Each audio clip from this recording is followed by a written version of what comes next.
If you can eat seafood 7 days a week, तो सुनो, मुझसे दोस्ती करोगे? And if you love seafood, I think you should try this one. So we are doing a pan grilled fish in a nice buttery sauce.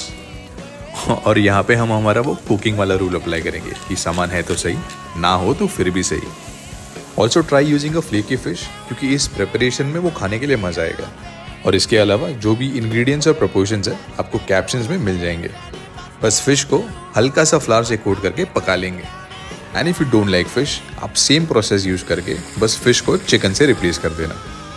Just spread the sauce, assemble your dish and enjoy. मिलते हैं जल्दी एक और ऐसी ठासू video के साथ, पर तब तक के हैप्पी कुकिंग.